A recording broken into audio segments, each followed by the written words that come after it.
kayo po ay kami po ay nagpapasalamat sa oras na binigay niyo po sa amin. Alam namin, nasaan kayo ngayon, Secretary?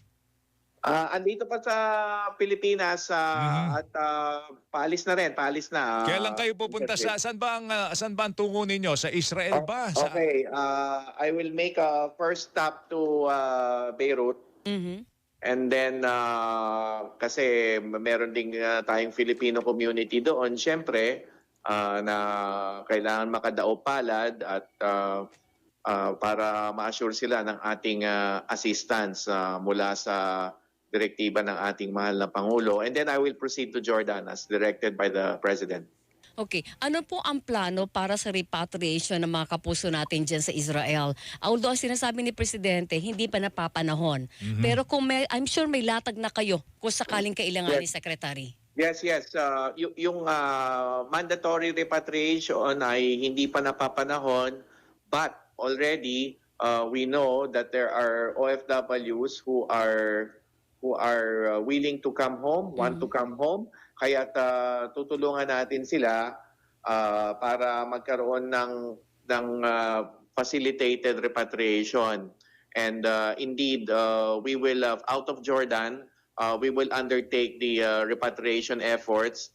Pasensya na, hindi muna ako magbibigay ng detalye due to security reasons. But rest assured, we will have our first batch coming home since the Iran-Israel conflict. meron na ba tayong bilang Secretary Hans ng ng mga kababayan nating willing na magpa-repatriate o umuwi na kasi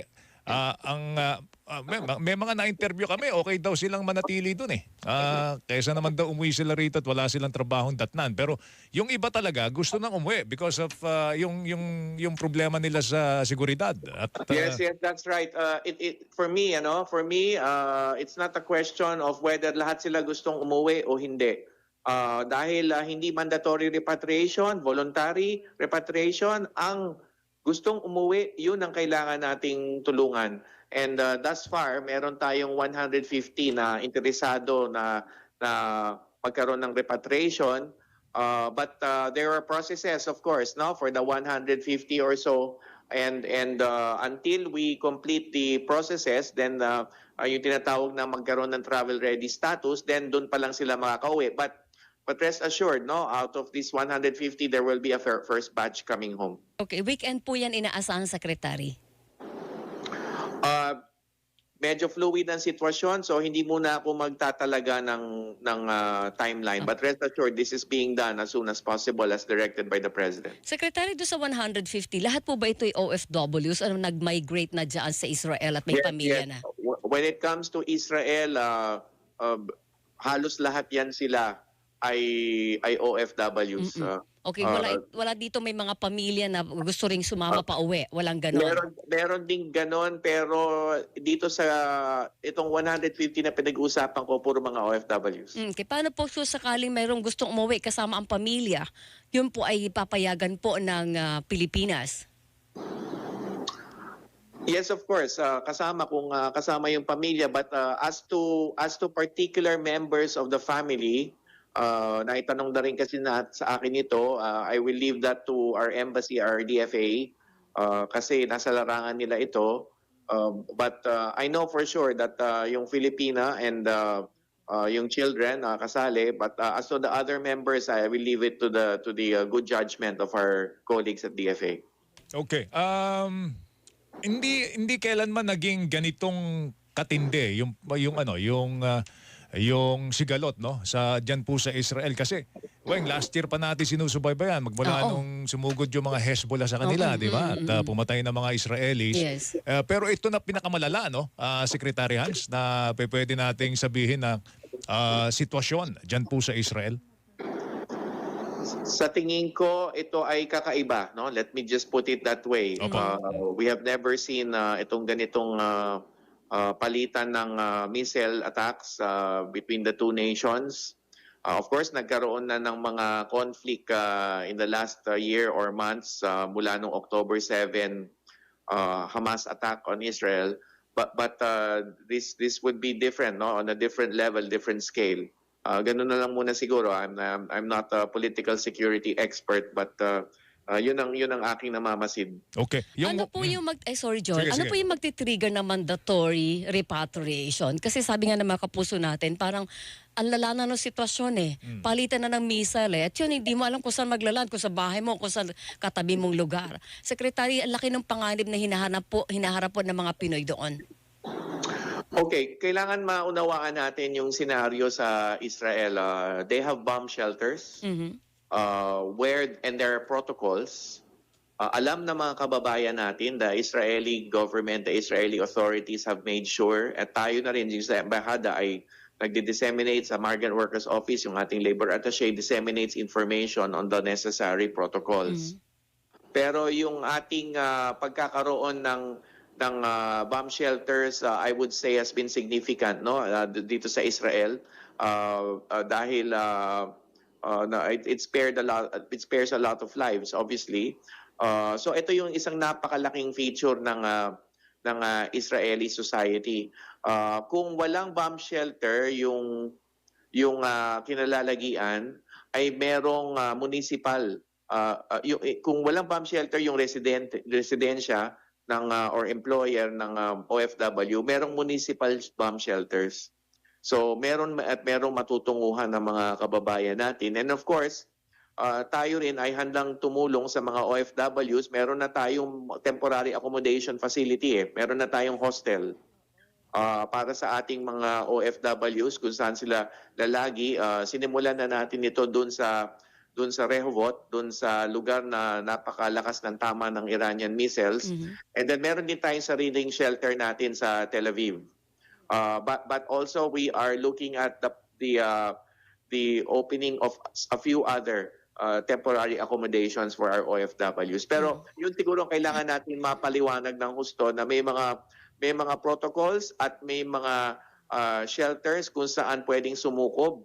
At itong mga shelters na to ay secured, pinag-aralan ng maigi ng Israeli side kung paano mapoprotektahan yung nasa loob ng shelter na yun. Okay, ito siguro malaman natin, yung 150 na willing na magpa-repatriate na po bumalik sa Pilipinas, sa Israel lang po yan. Meron pa tayong mga kababayan sa Iran. Ano ba ang balita ninyo doon, Secretary? Meron bang mga Pinoy na i-repatriate din tayo doon? Yes, sa bilang ng ating embahada, hindi ganun kadami ang mga OFWs. Mas marami yung mga kasal sa Iranian at yung mga anak ng mga kasal sa Iranian. At yung mga OFWs na sa bilang natin ngayon higit kumulang 30 ay meron na ring nag-signify na gusto nilang umuwi. At isinaayos na rin ito. We are in coordination with the DFA and Ambassador Manalo on the ground in Tehran. At meron na rin mga sinasagawang plano dito. Meron ng mga evacuation plans and routes at hindi ko lang muna ihahayag again for security reasons. Opo, pagbalik ng Pilipinas, ano ang para sa mga OFW na ito, Secretary? Okay, nagkaroon kami ng nakadaw palad ko yung mga community leaders ng Israel nung isang araw, nung isang gabi. At doon na pag-usapan namin ito, napaliwanag ko na 2 buwang at least, no, a little over or eksaktong 2 buwang sahod yung ating financial assistance just to stem them over, no, kasi pag nawalan nga sila ng trabaho pagbalik nila ng Pilipinas. And then meron of course a whole of government approach na inatasan ng ating Pangulo, which is Department of Health, si Sec. Ted Herbosa nandiyan nakahanda para tumulong kasi kahit papaano maibsan din yung gastusin, di ba? Kapag nandiyan ang medical services ng DOH. And then DSWD, si Sec. Rex Gatchalian, parating nandiyan din in terms of may financial assistance din siya at may psychosocial counseling para doon sa mga na-traumatized. Pati si Sec. Ted, meron din psychosocial counseling at kami din at DM at yung OWA ni Administrator PY Kaunan.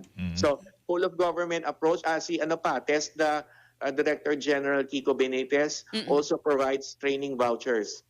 So, halimbawa, pag may umuwi at kailangan niya ng tulong, gusto niyang mag-upskill o magsanay sa ibang larangan, nandyan yung training vouchers kung saan meron ding allowance na binibigay habang nagte-training. And then of course, nandyan din yung mga other government agencies in support kung saan pwede tayong magbigay ng access sa mga pagnenegosyo. Ang Department of Trade and Industry, si Sec. Chris Roque, Sec. Cristina Frasco ng DOT, and Sec Kiko Laurel ng Department of Agriculture, Sec Benny Laguesma ng Department of Labor and Employment para naman sa gustong mag-empleyo. Okay, Secretary, ilan po ang bilang ng sugatan base po sa tala ninyo? Okay, ayon sa talaan natin, 7. 7? At isa ang critical, binabantayan pa rin natin siya sa ospital. Dumaan na siya sa operasyon. Ang isa ay moderate at ang isa ay discharge from the hospital. The rest nasa ospital pa. Lima ang discharge. Tapos Okay. 2 nasa ospital. Yung isa ay pagaling na, yung isa critical sa ospital. And then meron din tayong mga tinutulungan ng request for repatriation na sinasabi ko, 150.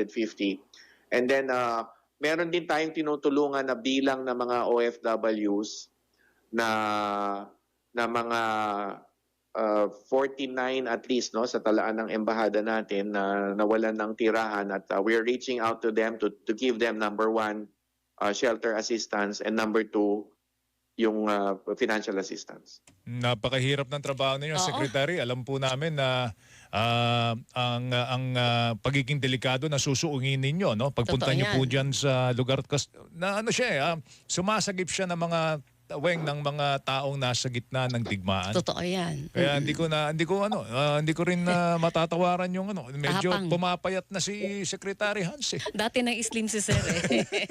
Dahil sa Sir, hirap alagaan ng trabaho. katawan. Oo. Kami po ay magdadasal para maging ligtas po ang inyo pong misyon na gagawin po dyan sa Israel.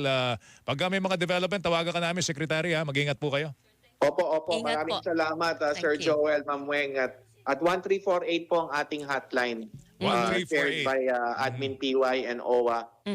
Plus 632-1348 kung nasa ibang bansa.